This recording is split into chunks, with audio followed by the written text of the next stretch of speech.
അമ്മ ഞാൻ ഇപ്പൊ കിടക്കട്ടെ, എനിക്ക് ഉറക്കം വരമ്മേ. ഉറക്കം വരേ? എടാ, നിന്റെ കല്യാണം കഴിഞ്ഞിട്ട് ആ പ്രസന്റേഷൻ കിട്ടിയ കാശൊക്കെ നീ എണ്ണി നോക്കിയോ? എന്റെ അമ്മ അതൊക്കെ കണക്ക് നോക്കി ഞാൻ അമ്മയുടെ അൽമാറിൽ വെച്ചിട്ടുണ്ട്. ആ വെച്ചണ്ടാ, അത് നന്നായി. ഇനി ഞാൻ പോയി കിടന്നോട്ടെ. നിക്ക് നിക്ക് നിക്ക്, കിടക്കല്ലേ പോയിട്ട്. അമ്മ ഒരു കാര്യം പറയട്ടെ. ഇതിനൊരു തീരുമാനമോ? ഇനി എന്തോന്നാ പറയാനുള്ളത്? അതെ, ഇന്ന് നീ താഴെ അച്ഛൻ്റെ കൂടെ കിടന്നാൽ മതി കേട്ടാ. അച്ഛന്റെ കൂടെയാ? അപ്പൊ അവളുടെ കൂടെയാ? അവളുടെ കൂടെ ഞാൻ കിടക്കും.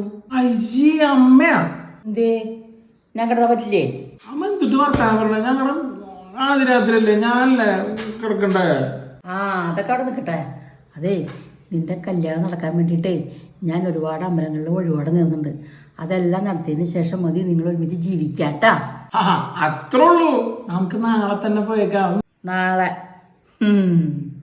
ആദ്യം തിരുപ്പതി പോവാ.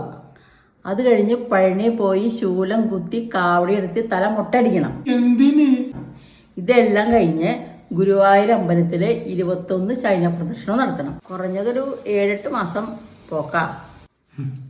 അമ്മ ഒരു കാര്യം ചെയ്യും, ഇപ്പൊ തന്നെ വക്കീലിനെ ഒന്നോട് വിളിക്കും. അതെന്തിനപ്പോ വക്കീലിനെ വിളിക്കണേ? ആ ഡിവോഴ്സിന്റെ പേപ്പർ എടുത്തുകൊണ്ടിരാൻ പറ. ഞാൻ ഇപ്പൊ തന്നെ ഒപ്പിട്ടേക്കാം. അല്ലെങ്കിൽ 38 വയസ്സിലൊക്കെ കെട്ടിയത്, ഇനി 8 മാസം കൂടി. അച്ഛാ, കിടന്നാ? കിടക്കല്ല, ഞാൻ